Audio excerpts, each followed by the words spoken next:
Now is also the time for presenting another area where bioinformatics is used, but in a bigger also context. And this will be a presentation by Dr. Tomas Klingström from the Swedish University of Agricultural Sciences. The University of Agricultural Sciences in Sweden is the only university of agriculture in the country, and is a very long university starting from the north and having the last campuses in the south, and cover all the areas of agriculture. And Thomas will present the job that is in charge of his coordinator. So that is called, the title is Precision Dairy Farming, a Phenomenal Opportunity. Please, Thomas, present for us what this is about.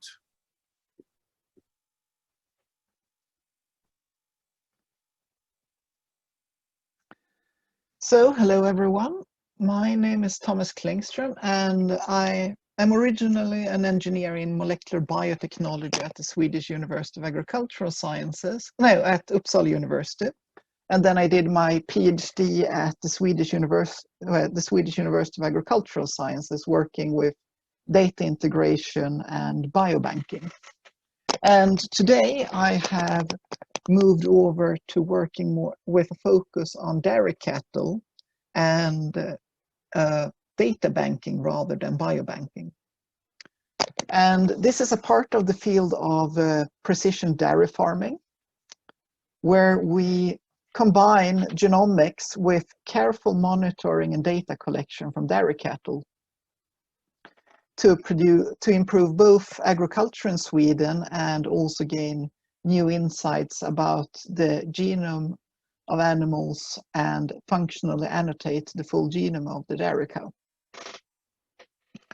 And for my presentation agenda today, I will give a brief overview of working with cattle, and then I will present how we have structured SLU GigaCow, which is a data collection infrastructure where we use the two research farms at the Swedish University of Agricultural Sciences.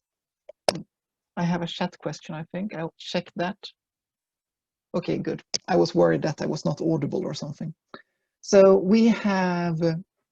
what we have is, at the Swedish University of Agricultural Sciences, we have two research farms where we can do experiments and intervention studies looking at things like feed optimization, optimization of lactation length for a dairy cow, carefully measuring how much methane a cow is emitting per liter of milk, for example. And the benefit of a research farm is that we can do a lot of experiments. The downside of a research farm is that it's not a commercial farm. In Sweden, it's estimated that the maximum cost per liter of milk that you can have when producing it is around 2.5 kronor per liter of milk produced. And if it costs more than that, the farm will go bankrupt over time.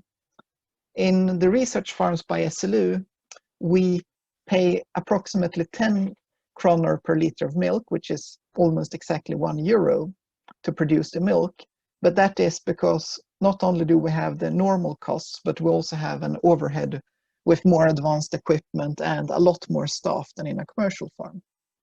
So SLU GigaCow was created as a bridge between agricultural science research at the research farms and to observe what is really going on in the actual farms. And in the network, we have these two research farms, and then we have 17 research farms with over 5,000 dairy cows producing milk every day. And then finally, and again, I will talk about future opportunities and also about data accessibility in the project for other researchers, meaning including everyone in the audience here.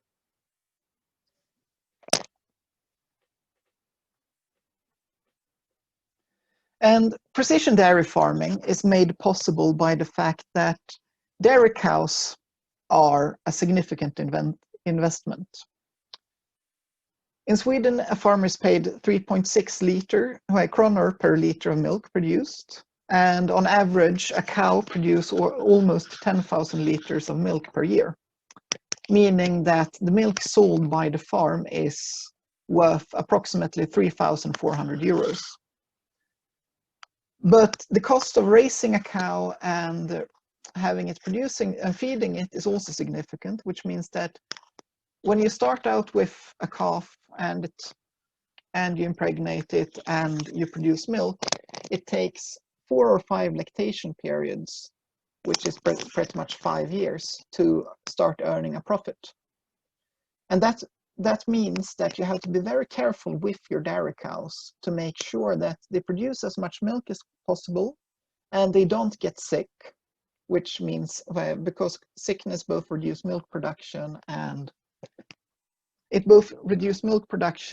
delays the milk production, meaning that we work hard to study the animals. And that means that we keep track, that a farmer will try to keep track of the animals inside the farm, inside the barn. In Sweden, we also have requirements of grazing, meaning that you want to keep track of the animal in the summer when it's grazing outside. There are also nowadays sensors showing when a cow is in heat, which is the time when it can be inseminated with bull semen to produce new calves. And we also try to optimize the quality of the milk, avoiding mastitis, which is infections of the udder. And we also try to optimize the rumination and feeding to make sure that the cows do not get too much high quality feed or that they don't get enough high quality feed. Because with a cow, it's important that they both get enough nutrition and also that they get enough roughage to keep the stomach healthy. Not to mention the microbiome inside the rumen, which is very important to break down the rough fibers that makes dairy cows and also, of course, beef, cattle, goats, and sheep unique in the sense that they can eat very rough feed and transform it into nutritious food for humans. And all this kind of data is collected commercially in farms today. And that is why we created the GigaCow infrastructure at the Swedish University of Agricultural Sciences. What we do is that every night we collect data from the herd management system from the farms in the network. And we pay for genomic breeding analysis, which is a commercial service available to farmers in Sweden, and it's common in a lot of other countries as well. And what you do is that we have 45,000 SNPs on a chip that are used to compute genomic breeding values of the cow, or rather the calf. So as soon as the calf is born and you mark it in the ear, then the tissue that is pushed out of the ear to make room for the tag, that is put in a small vial and then it's sent to a lab. And then they do this SNP chip analysis to identify these 45,000 SNPs. And from these SNPs, the cow is evaluated from its likely future milk production, its likelihood of getting sick, how quickly it's likely to grow, how good the meat on it is going to be, the quality of the milk, meaning that you don't only want a lot of water in the milk, but you also want a lot of protein and fat. And all these values are estimated based on these 45,000 SNPs. And based on this, then the farmer can make a decision on if they want to keep the cow as a dairy cow, if they want to raise the animal for slaughter, because each lactation of a cow is preceded by the cow having a calf. And a good dairy cow will produce 5 to 7 calves during its lifetime. So in order to keep the herd size the same, it means that most calves will not be raised to become new dairy cows. They will be raised to grow as fast as possible and then they're slaughtered for meat. So in Sweden, where we eat a lot of dairy products, this means that roughly 70% of all Swedish meat consumed in Sweden actually comes from dairy cows. But thanks to genomic breeding evaluations, we can now even do things such as having a cow that we know it's good enough to produce milk for milk production, but we do not want to use that cow to produce the next generation of dairy cows. Those cows can be inseminated with semen from bulls of a beef breed instead of a dairy producing breed. And that means that the calf is likely to be a bit smaller when it's born, which makes the birth easier. The calf is going to grow a bit quicker, and it's also likely to produce better quality meat when slaughtered for the meat. Meaning that by giving beef semen to dairy cows that are unlikely to produce good offspring for dairy production, we can optimize them for beef production instead.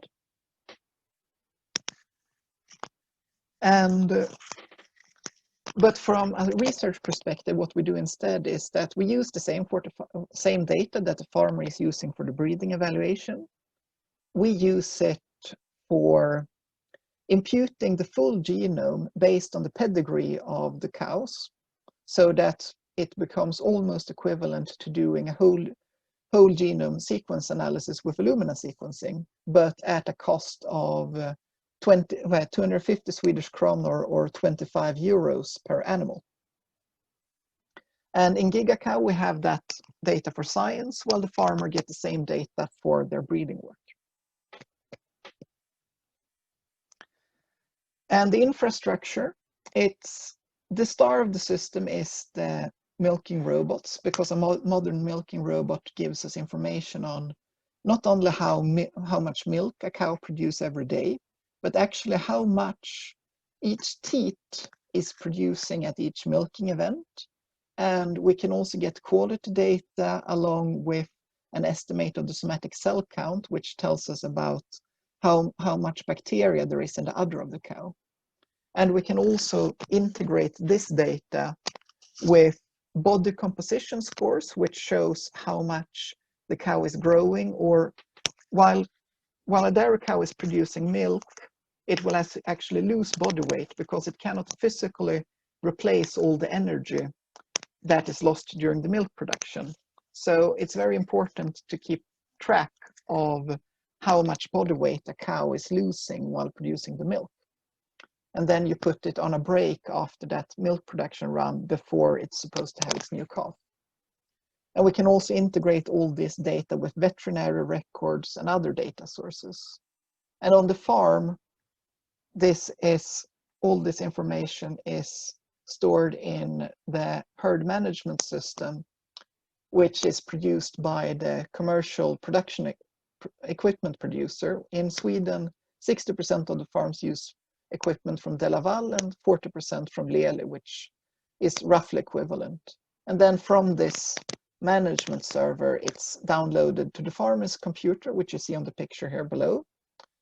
And there the farmer gets daily updates, and that data is also sent in to SLU and our server. And then we have a GlusterFS file system where we take the raw data, put it in a more easily accessible manner, and then we share it with other researchers. We collected the first data 2 weeks ago, but in the future we will have one open data set where you can combine the genomic information we have on the animals with certain phenotypes. And if you want more detailed data, for privacy reasons, we cannot share it openly, but we can sign agreements with researchers to make it available as needed. And looking at the time frame of the project, we started in 2018, and then we signed contract. Then we looked for farms and signed contracts with them, which is a significant amount of work. And as I mentioned, now in 2020, we have contracts with 17 farms. with a total of 5,000 dairy cows. And all the calves on farms within the network will be genotyped. And we will also pay extra to have a number of adult dairy cows genotyped as well. And we will have this data collected, and in 2022 we will be evaluated by the university to see if this is worth continuing with. Current projects we're supporting include monitoring with cameras that use machine learning to identify each individual cow in a herd. We compare that with the gate passages, which commercial farms use to control where cows move between feeding, milking, resting areas, and grazing, to see how much information you can get from a research farm on cow movements and behavior, but also on commercial farms where it's not currently worth investing in cameras. We're also looking at how to integrate data from different equipment providers, and we also look at more detailed genomics for dairy cows, because the reference genome comes from beef breeds. For research now, we are collaborating with a number of projects at the Swedish University of Agricultural Sciences, but we're also available for research collaborations with other researchers. And this is the team. And I was told that I should look for 15 minutes and then 5 minutes of questions. So this is the end of my presentation.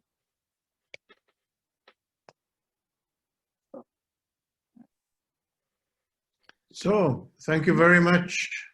Thank you very much, Tomas, for keeping the time. We in reality have at the moment 7 minutes. Oh. If someone we break the rule here. If anyone has 1-2 questions, you can do it live now. I see one in the chat. Okay, then you can read it and explain. That is the best. Is there any link to access to how to use machine learning to learn from the data, please? So we have, at SLU, we have several projects where we try to use machine learning for different purposes. And we have one researcher, Oleksiy Gusva, has been developing machine learning for one research farm that they have been using in southern Sweden, in Scania. He works at a different campus than I do. And the aim of his project is that he has proven it works on one farm, and he will generalize it to several other farms. And we also have another project doing pretty much the same thing, but unfortunately that project is just in the starting phase, so we cannot share anything at the moment. But I can try to find Oleksiy's GitHub repository to see what he have done. I will share that in the chat as soon as I've looked it up online to find the proper links for you. So any other question?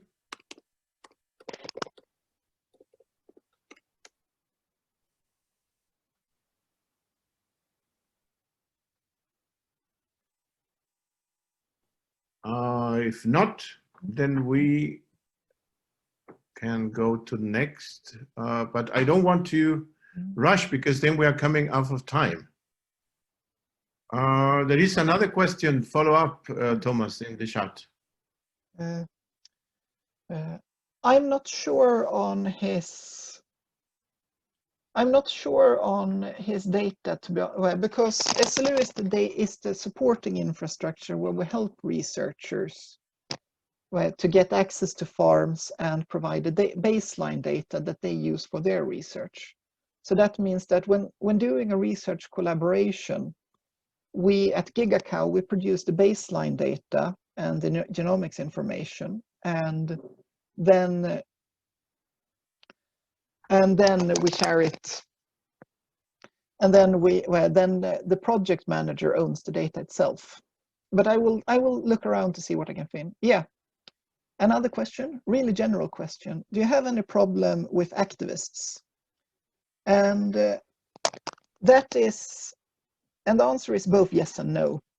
For GigaCow, we don't have any problem, because we only use data from farms, but farmers do have problem with activists.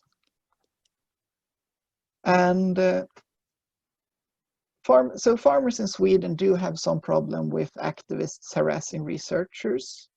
From an animal science perspective, SLU does not have a huge problem with activists, but we do have a problem that SLU is getting a bad reputation because some students and also some researchers at SLU can, to be honest, be defined as animal rights activists.